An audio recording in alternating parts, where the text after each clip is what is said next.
In the sacred city of Mashhad, Iran, a chilling series of murders unfolded between 2000 and 2001. The victims were women, prostitutes and drug addicts, found strangled, their bodies discarded in public places. The media dubbed the perpetrator the Spider Killer, drawing a grim parallel to a spider's web, ensnaring his victims with deceptive kindness before delivering fatal blows. The killer was Saeed Hanaei, a 39-year-old construction worker and father of 3. Hanaei's motivations were rooted in a twisted sense of religious duty. He believed he was on a divine mission to rid the city of what he deemed moral corruption. In a disturbing interview, Hanaei justified his actions, stating that he was not a killer but an anti-street women activist. He claimed that his wife had been mistaken for a prostitute, which ignited his crusade against women he considered immoral. The murders were methodical. Hanaei would lure his victims to his home, often under the pretense of offering help or shelter. Once inside, he would strangle them with their own headscarves, wrap their bodies in black chadors, and leave them in public spaces. He often returned to the crime scenes, feigning concern and even assisting police in their investigations. Despite the brutality of his crimes, Hanaei found support among certain segments of Iranian society. Some religious hardliners praised his actions, viewing him as a vigilante cleansing the streets of vice. This controversial support highlighted the deep societal divisions and the complex interplay between religion, morality, and justice in Iran. Hanaei's reign of terror ended in July 2001 when he was arrested.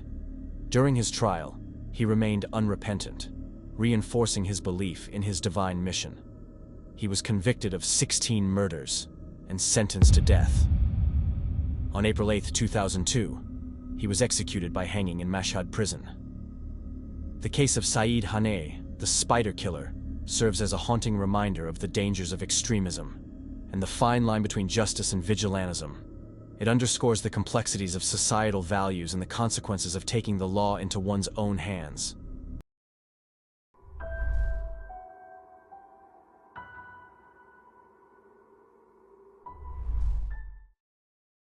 In the rural heartlands of South Africa, where the vast landscapes stretch endlessly, a chilling tale unfolded between March and September 2012. Petrus Madiba, a 29-year-old farm worker, embarked on a killing spree that would leave the nation in shock. Accused of murdering 8 women and a baby, Madiba's actions painted a grim picture of violence and betrayal. What made his crimes even more shocking was the fact that he was out on bail for a previous murder charge at the time of these killings. Madiba's modus operandi was disturbingly consistent. He would lure his victims into secluded areas under the guise of offering assistance or companionship. Once isolated, he would overpower them, subjecting them to brutal assaults before ending their lives. The bodies were often left in remote locations, hidden from immediate discovery. This pattern of behavior suggested a calculated and predatory nature, with Madiba targeting vulnerable women in isolated settings. The investigation into these murders was complex and challenging. With limited physical evidence and no immediate suspects, authorities faced an uphill battle. However, a breakthrough came when forensic analysis linked DNA found at the crime scenes to Madiba. This pivotal discovery led to his arrest and subsequent confession to the killings. In his statements, Madiba expressed a desire to plead guilty, acknowledging the gravity of his actions. The case of Petrus Madiba serves as a stark reminder of the vulnerabilities present in rural communities and the importance of vigilance and community awareness. It also underscores the need for thorough background checks and monitoring of individuals out on bail, especially those with a history of violent behavior. Madiba's crimes left an indelible mark on the families of the victims and the broader South African society, prompting discussions about safety, justice, and the rehabilitation of offenders.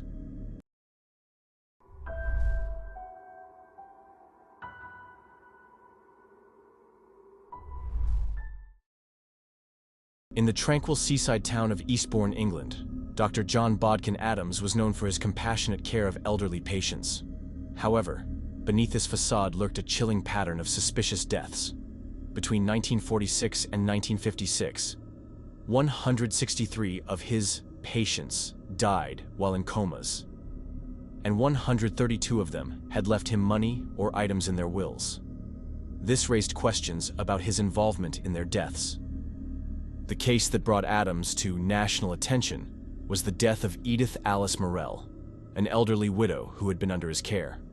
She died in 1949 after being administered large doses of heroin and morphine. Shortly before her death, she had altered her will to exclude Adams, but he still received a small bequest. This led to suspicions that he had hastened her death to benefit from her estate. In 1957, Adams was tried for the murder of Mrs. Morell. The prosecution argued that he had intentionally administered lethal doses of drugs to end her life. However, the defense presented evidence that the drugs administered were intended for pain relief and that her death was a result of natural causes. The jury deliberated for only 46 minutes before acquitting Adams. Despite the acquittal, Adams's medical practices remained under scrutiny. He was later convicted on 13 lesser charges, including prescription drug fraud and falsifying cremation forms. He was struck off the medical register in 1957, but was reinstated in 1961. Some experts believe he may have been a mercenary mercy killer, combining euthanasia with financial gain. The case of Dr. John Bodkin Adams remains one of the most controversial in British legal history. It raises profound questions about the ethics of medical practice, the sanctity of life, and the potential for abuse of trust. While he was never convicted of murder, the suspicions surrounding his actions continued to cast a shadow over his legacy.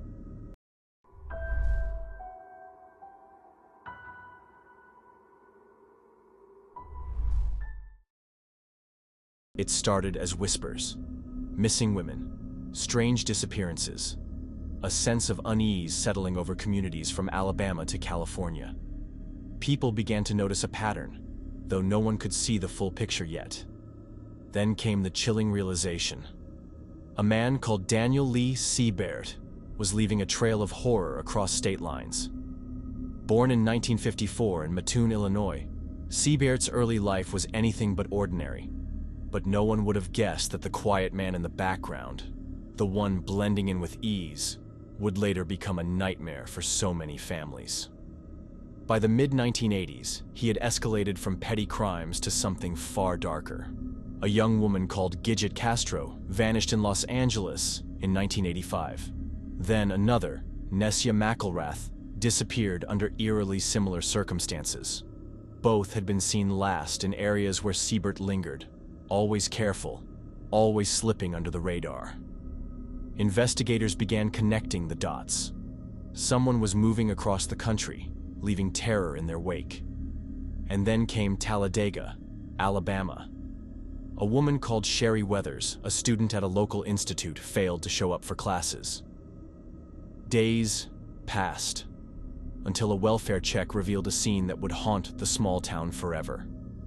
Sherry was dead, along with her 2 young children. Panic spread. How could one man move with such ease, leaving devastation behind, and no one stop him? As authorities dug deeper, more names emerged. Linda Jarman, a fellow student, and Linda Odom, a waitress. Both had vanished, both found later, and both tied back to the same man, Siebert. His ability to evade capture, his calm demeanor, and the chilling normalcy of his life made it even more terrifying. By day, he could be teaching art. By night, he became a predator moving unseen. For months, the investigation became a race against time.